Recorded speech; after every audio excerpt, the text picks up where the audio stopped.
Welcome, everyone. So we have Christopher Chen with me this morning. Chris is the founder of Hidden Speaker. He's a TEDx speaker. His whole focus is communication, specifically how they can't communicate, which I feel like most of us struggle to communicate in 2026. So it's a very fun conversation. Chris, thanks for being here. Um, if you could just give us a quick introduction of who you are and what your focus is. Sounds good. Thank you so much, Joel, for inviting me on. Yeah. My intro, I'm a TEDx speaker, international keynote speaker, and my focus is communication. The reason Mhm.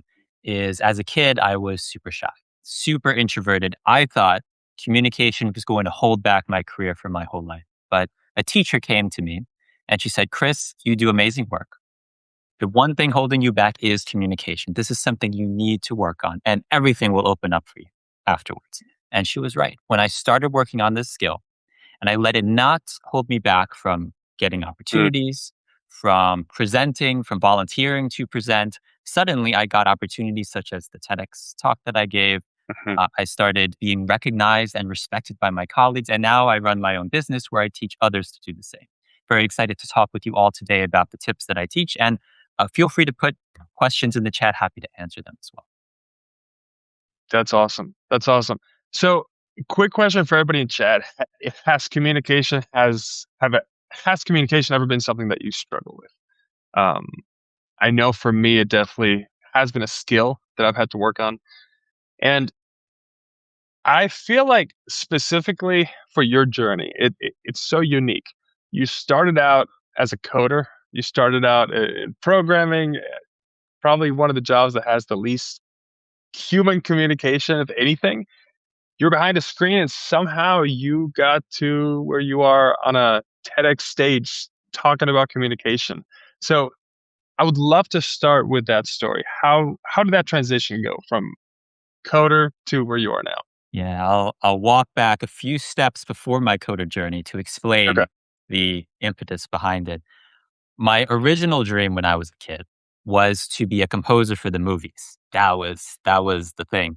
And I figured that doesn't really involve too much communication, does it? I'm also behind a screen writing notes and then Yeah. sending it to people Yeah. to play. Very similar to coding. Unfortunately, things didn't work out. As you can imagine, there is a lot of networking required to make that kind of job work. I didn't have the chops at the time. I decided to pivot to tech to another similar career where I would be behind a screen and then tap away at numbers, send it to people, and I would be paid for it. Things worked out for many years, but then I noticed there was a consistent gap. There was the communication gap between technical teams and the business. Mhm. We'd often do all this fabulous stuff behind the screen, but then when it came time to present our work to executives or try to help decision making or influence, that's where the bottlenecks were.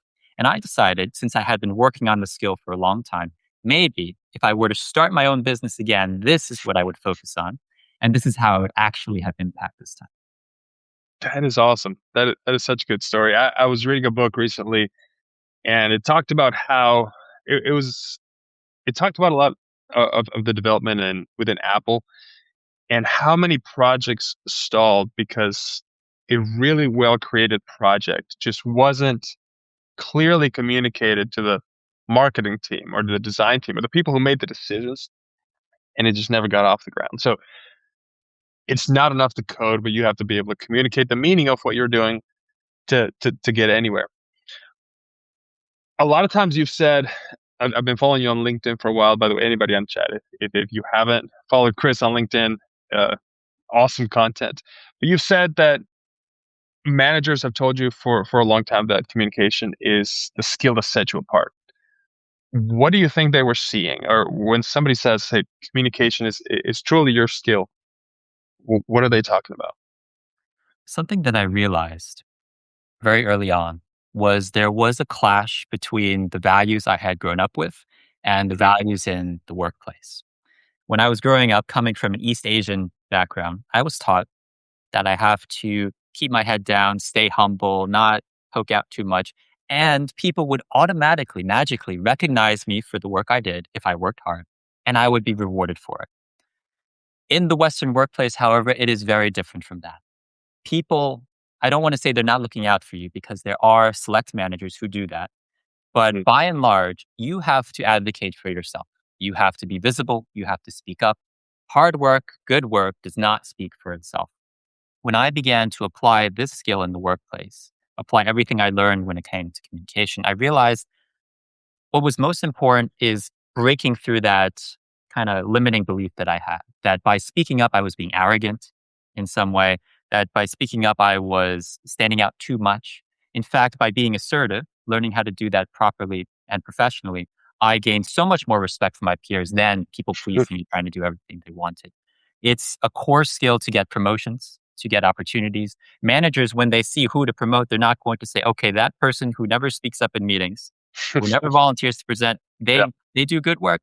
Sure, I'll promote them. No, leaders want to see that you can already achieve and perform at that higher level, which involves communication, influence, persuasion, public speaking. Those are the skills we need to work on 2026 and beyond. Mm. And was there a specific moment where you realized, wow, the way I communicated this truly made a difference in a way that this would not have happened, 5 years ago when this wasn't my focus? Yeah, I actually realized there are many similarities between communication and music.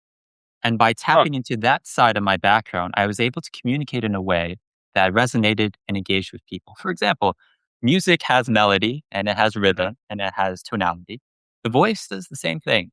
Our voice has melody. For example, when I ask a question, that little lilt and pitch at Yeah. the end is melody. Or when I say a definitive statement, I end like that. That's melody as well. Or when I speed up my voice to talk about something I'm really excited about, or Mhm. I slow down and let you really sink into that pause. That's rhythm.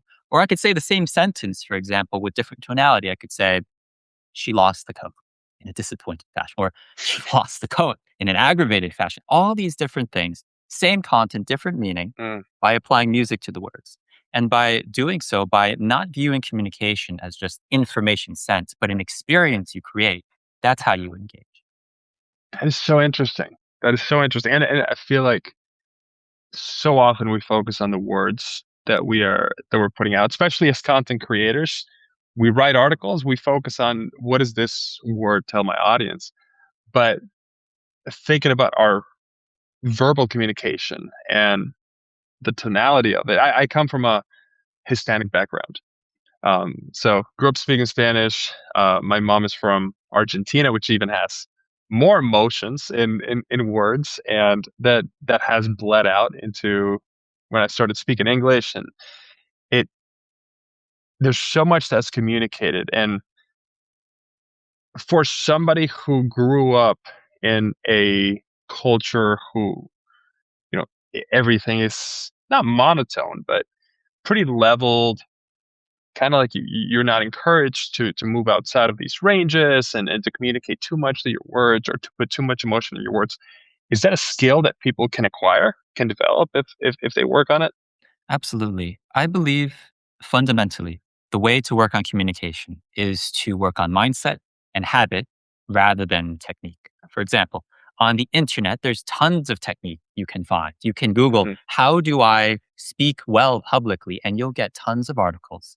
3 steps for executive presence or 5 steps for Yeah. a great story or a presentation. But if you just robotically copy all of those things, it won't let you feel natural or effortless or authentic doing it. The real way to achieve authentic, effortless communication is to work on your mindset and understanding of why these things work. For example, if I were to talk about 3 steps for executive presence and show you Mhm. here's where you move your hands, here's how you stand, here's how you use your facial expressions, that wouldn't work. But if I teach you the core of executive presence is just coming in with a calm and steady, grounded presence and mindset. No matter what is thrown your way, you know you can handle it. When you're faced with a room, you know, okay, maybe some people aren't going to like me, and that's okay. I don't need to get everyone's attention and Mhm. approval. You're just speaking what you know to your area of expertise, and that's good enough. Or in a high stakes situation, people are disagreeing, you're not going to fight back and say, no, you're wrong and I am right. You let go of ego and you say, let me listen. You go in with a curious mindset. And all those little tweaks to the way we approach situations are how we cultivate executive presence. So it's truly about sustainable habit, things that we do automatically every day over time, Mhm. rather than trying to copy things we see off of the internet. And those seem like pieces that you could add to not just public speaking, but as I'm talking to my wife, trying to solve an issue, or talking to a coworker where we're having a disagreement, stopping and listening and really being careful about, am I communicating that I'm disgruntled, or that I'm just trying to understand? Uh, and that can put up barriers that, stop your communication from being effective at all. So that mindset piece is so interesting. You actually took my next question out of my mouth. So you really approach it in a way that I think is counterintuitive to what you read in most places. So it goes back to how people see themselves as communicators.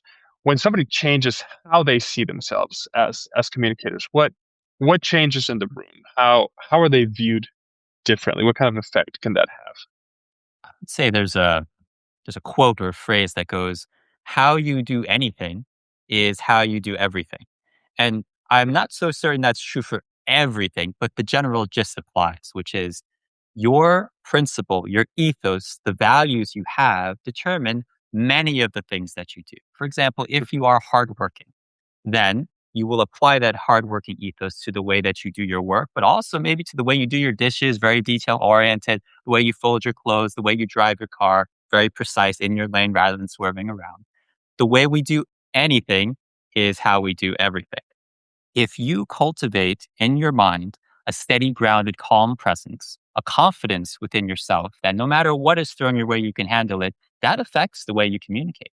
Now you're not talking super fast, trying to say, oh, does that make sense? Was that Yeah. clear? You just say what you mean and pause and let the room take it in. And people begin to respect you for that. In fact, early in my career, I thought the way to get people to like me was to do everything they wanted me to do and go out of my way to offer things to help and do things they wanted me to do. But I found that didn't earn me respect or approval. What did was voicing my opinion. In a meeting, for example, instead of just agreeing with someone said, I would pose something different, something I genuinely believe. And when I did that, and I did that confidently, people said, oh, wait, that person has a lot to offer more than just agreeing. You have disruptive, new, innovative ideas. And that's where I began to stand out. That is so interesting. That's so interesting. Yeah, I had a guest last week, um, Janice. She is an expert in fear. She's the creator of a podcast, One Fear Per Year, and it's just such an interesting conversation. But she kept going back to how the people pleasing habit that leaders have is often one of the most detrimental things that they have, and that comes out in communication.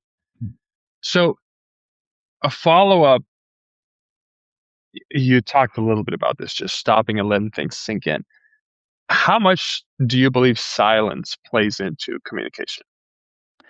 It's a fundamental part, and it's like music. You could imagine your Mm, favorite song. If there were no silences or pauses, it would be a lot to take in. All great pieces of music have pauses or silences or slow down moments, so you can enjoy the moments that are faster and more exciting. Same with communication. The pausing and letting people understand is key to letting them process the information in their working memory. mm. Psychologically, this is important as well.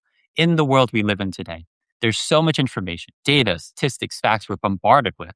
If you give people the opportunity to pause and listen while you speak, they have a chance to digest all of that and then think of something new to bring to the conversation now. That's so important. So many times we're just uncomfortable with silence. Yeah. So then we try to fill in that void with something, and that something tends to not be well thought out and often murky the water from what it would be to just stay silent and just digest what's being shared. Before I pivot into what communication means today in the age of AI, I want to focus on. I want to drop a question for you on, as you've talked to people, as you've coached so many people on your workshops, and now you're working on a book on communication. What is the piece that you've seen so many people get wrong, or an assumption that they come in when they start the conversation with you that you realize that this is just not right? When a lot of people come to me to work on communication, one of the biggest reasons they do is to be more charismatic. And that's a loaded word because When you think anyone in the chat, when you Mm. think of a charismatic person, I can picture in your mind. You think of someone who is loud, who is extroverted, who is not afraid to move around and be really energetic on the stage. That's our conventional image of charisma. But I tell my clients and potential clients that's not what charisma is. If you truly want to captivate an audience authentically, you need to be yourself. You cannot try to be someone else like Steve Jobs or whoever you really admire as a presenter, because that's going to be felt as insincere and authentic by the audience. We can tell. So the biggest thing I'd overturn as a misconception when it comes to communication is the goal shouldn't be to be charismatic. It should be to amplify who you already are, optimize the things within your personality, and make that shine. That's such a good transition because taking who you are, amplifying what you're already doing. I talk about that from the lens of AI so much. Right. There are so many people who say, "Hey, here's my prompt. Copy paste it into your ChatGPT, into your cloud, and it's going to change your whole workflow." But that prompt works for me. It may not work for you. We all have different strengths, different areas of expertise, different areas that we don't want to take time on. Design, I mean, PowerPoint presentations. I honestly hate spending time on those. So using AI for me for those things makes sense. So I've been thinking a lot about communication in the age of AI, where and I had an interview yesterday with a group from Colombia in South America, and they were looking at how much we call it slop often, but just how much content is now pouring into the internet, whether it's podcasts, whether it's I mean AI generated podcasts, whether it's YouTube videos, whether it's thousands and thousands of people who are added to Substack every week talking about AI, which often it's almost the same generic article that's copied over and over. So we're in an age where it has become so easy to generate content and put it out to the masses. So in an age when everybody can write content, everybody can communicate ideas, what sets us apart as we're trying to make our message unique? Yeah. Tying into what we just discussed, authenticity, I believe, Mm, is what will yeah, let us stand out. You can imagine it. Here's an analogy like fast food restaurants. There's a system in place everywhere internationally where McDonald's, for example, can create the same fries everywhere. That's what it feels like to read AI, quote unquote, slop all over the internet. It all feels the same. It has the yeah, same tone of voice, says the same stuff. The way you stand out is by making gourmet food with your heart and your soul. That you can tell the difference between fast food and good food.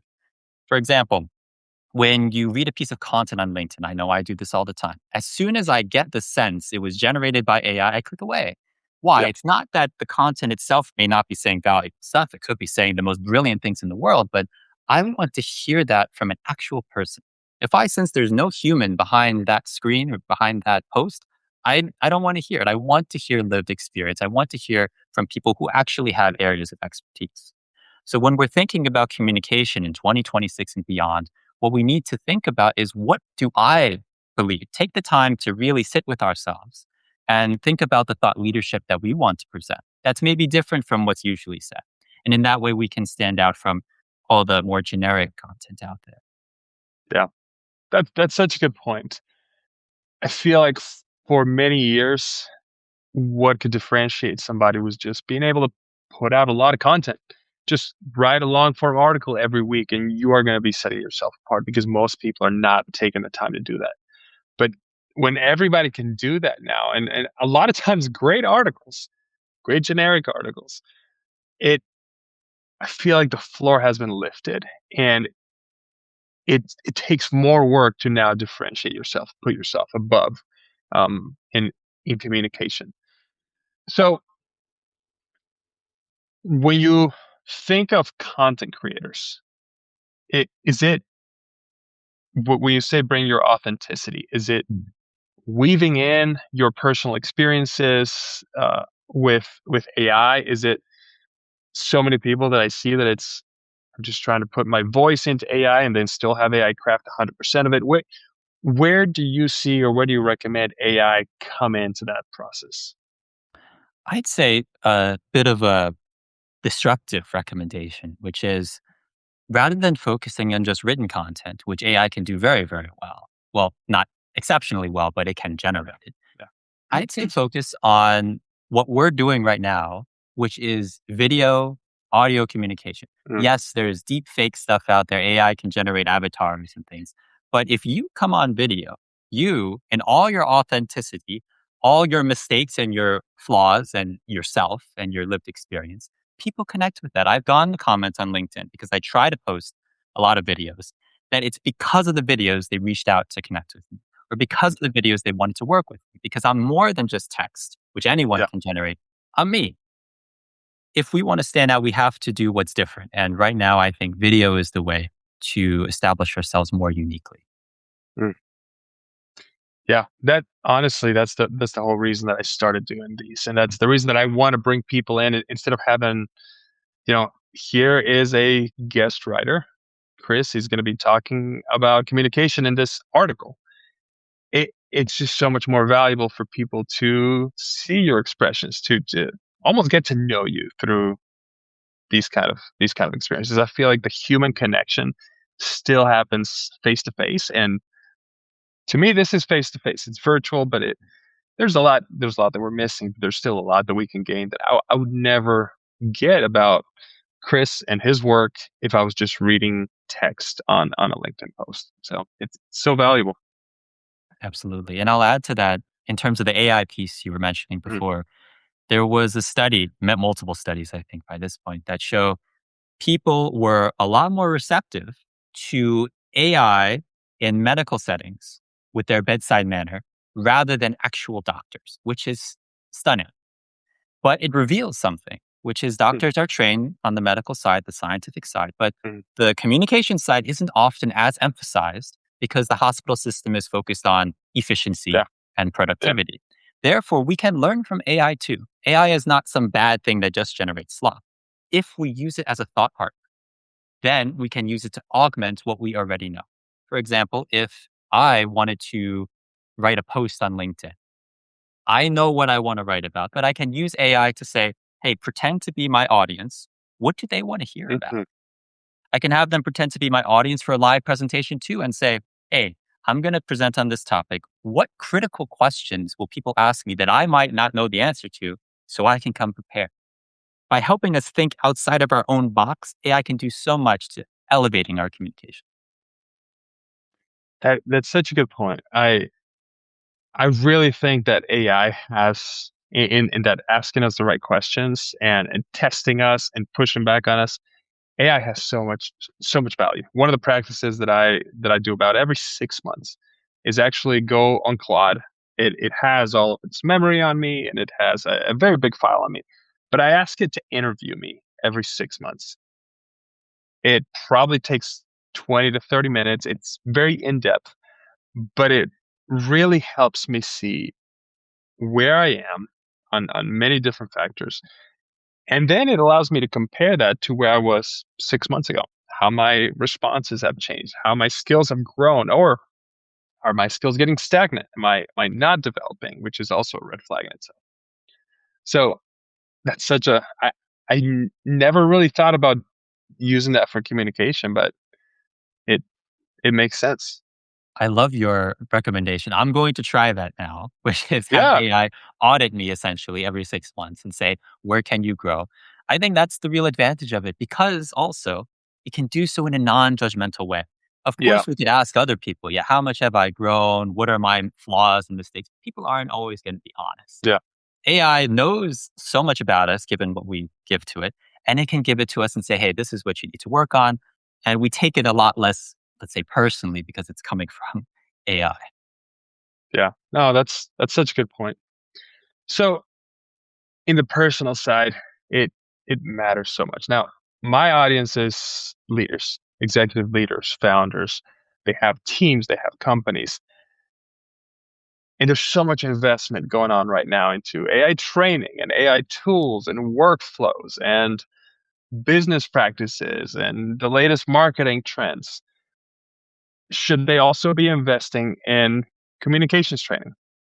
Is that important enough within leadership that you think that should be one of those integral pieces of training for organizations? Absolutely. And I'd say good AI trainings will incorporate another piece, which Mm, is not just teaching the tools, but why do we use the tools in this way? For example, I give trainings using AI, how to use AI to accelerate communication, to create better presentations. What I teach is not just here's how to use Claude or Gemini to create slides, but why are those slides better than those slides? If you understand the fundamentals, then you don't need AI, but you can use it to be more efficient. That's the real difference between who will stand out in the coming years and who will not. Because if you know why it works, you can go beyond what you're given. You can mhm. push back against AI, have it give you even better things because you understand what works fundamentally. That's such a good point. And how long did it take you to find that balance? I mean, it seems like AI has been here for a long time, and it really was 2022 Yeah. that things really came into the market. You think of DeepSeek and just how big of a splash DeepSeek made. That was January of last year. So things are happening at such a staggering speed. How were you able to take AI, take your communication expertise, and start fitting them together to see how they can supercharge each other? Yeah. There were two reasons. One was how I tried to learn in the past failed, which was I Mm, tried to learn as much information technique as possible on the internet. So I would uh, download all these online courses, watch all these YouTube videos, and then walk away a month later, nothing changed. I mhm. realized the secret, as we talked about earlier, is not technique, but cultivating habits that are sustainable that you can do every single day and make effortless. The second reason So was, so building sustainable habits. yeah, That is so key.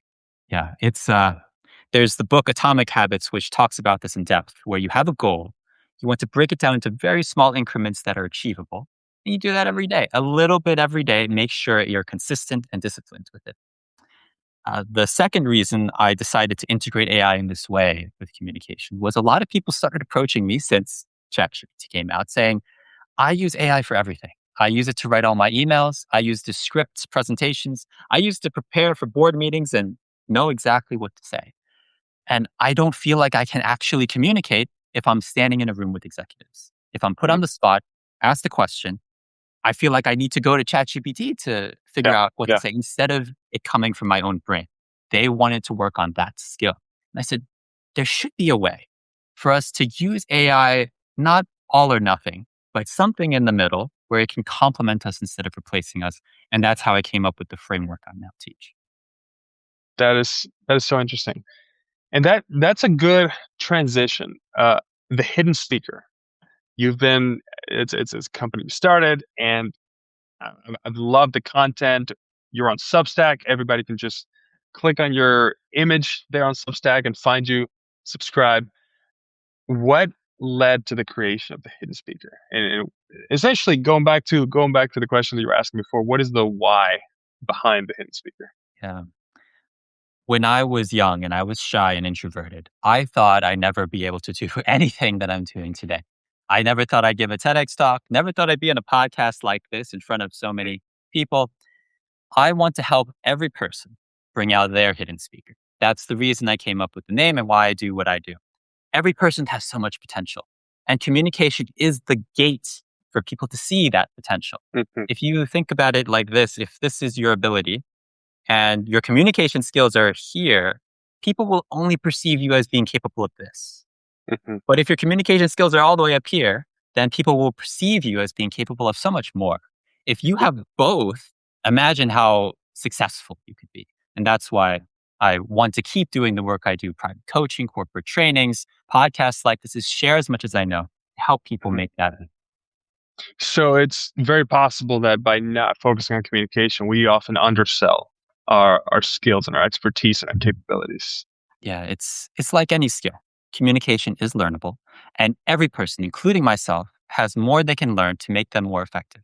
And I believe the same applies for anyone listening.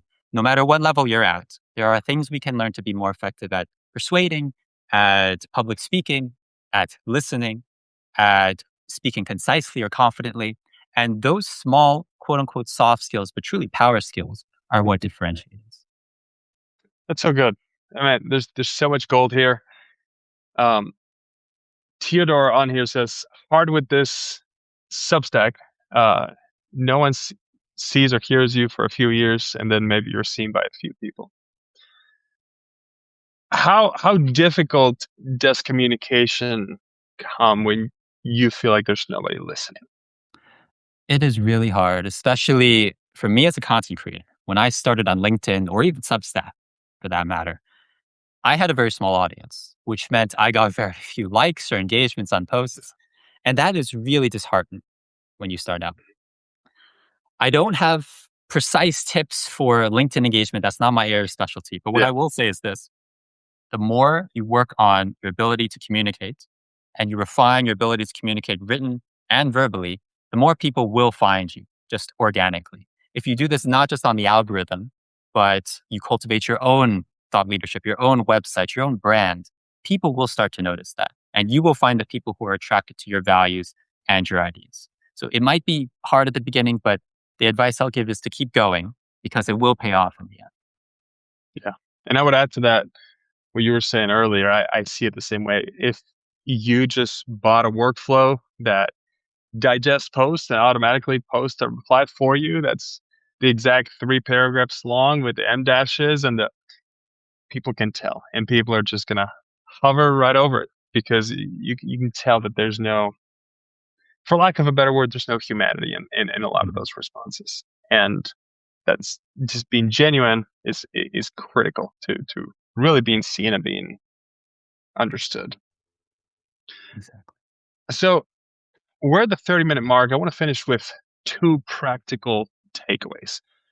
So for somebody who's watching this that says, I freeze the second that I have to speak. I I have a lot to say. I have the expertise. I just freeze. What what is your advice? What is the first step that they can take to get out of that? I'll give three Okay, steps we can do in sequence perfect. to work on confidence. One is recognizing that people want you to succeed. Hmm. If I think about everyone in this audience, let's say all 6,000, 7,000 people in your audience joined, Hmm. and I said to myself, oh my goodness, they're all judging me. They're all trying to catch me if I'm making a mistake. Of course, I'm going to be really nervous going into this. But because I go in with the mindset that everyone here wants me to succeed, because why would they want to waste their time? Then I can lean into that energy and be successful, be myself. Hmm. The second step, I'd say, is to be okay when you make a mistake. Not if, but when. We all like the idea that we cultivate this perfect persona, such as on LinkedIn, social media, these perfect posts, perfect profile. But the truth is, we're all very messy human beings. If you show up, you make a mistake, I could make a mistake at some point in this podcast. Just keep going. If you don't draw attention to it, no one's going to notice except for you. And the last step would be nerves are the flip side of excitement. You can think of it like this: the physical sensation you experience when you're nervous, the butterflies in the stomach, is the same exact sensation when you're excited. Picture when you're about to go on a grand adventure vacation, whatever it is. You are excited, you feel that sensation. Same sensation when you're maybe going on a podcast or about to go public speak. If you think about it like that, you realize the thing that differentiates them is your perception of both things. You view one as good, one as bad. The next time you go for a public speaking event or podcast or presentation, think about it like this: this is not an opportunity for people to judge you and catch you making mistakes, an opportunity for you to shine and make your value clear. If you think about it like that, you'll be excited and it'll That is go so interesting, completely fine. huh? And it has nothing to do with the circumstance you're in. It is just all my perception It's about of realizing what's in emotions. your control. Yeah, very good. Okay, so that's for the person who freezes up. So on the other end of the spectrum, you have a leader who's watching this who says, I'm already a really good communicator. I've been doing this for 10, 20, 30 years. What is a blind spot that they may be missing, or a question that they may want to ask themselves? Yeah. I usually work with two kinds of people as clients. One are people who are nervous when they go to public speak and they want to work on confidence. The other are people who are really confident but want to be more precise when it comes to their Mhm. speaking. Something that's often overlooked, this might not be everyone, but may apply, is the conciseness when you speak. If we're super confident about the topic that we speak on, we might talk on and on and on and ramble and go into different tangents Mhm. about it because we know so much. What we need to do is speak concisely, and I teach various frameworks for this. The one that I'll leave you with here for everyone listening is PREP, which is point, reason, example, point. Structure all your answers like that, and you will be concise. You won't wonder, am I speaking too much? Am I speaking too little? If you say exactly point, reason, example, point, that's it. Point is the main point of your response. Ooh. The reason is the reason you have that point. The example is something to support that reason, to give some more substantiation to your claim. And lastly is the point restated at the end to remind people what they need to remember. So therefore, and I'm going to do this right now, therefore, what I want you all to remember when it comes to concise speaking, even if you're confident, is use point, reason, example, point. Start with the point, end it with the point. Yes. That's great. Oh, awesome. And this was so helpful. This was so helpful for me. So I have no doubt that it was helpful for everybody watching, everybody who's going to watch this and read it in the post. Where can people find you? Feel free to connect with me on LinkedIn. My handle is the Hidden Speaker. Also on Substack, same thing. I release weekly previews from my upcoming book on communicating in the age of AI on my Substack. Feel free. They're very short articles designed for busy professionals. And I give one actionable tip every week. And I also have a YouTube channel, same handle, The Hidden Speaker, where I have tons of videos. I think now 180 or so, where I Wow. have all these things I'm talking about today, but in more detail, in more depth, Mm, many playlists where you can find them at your own pace.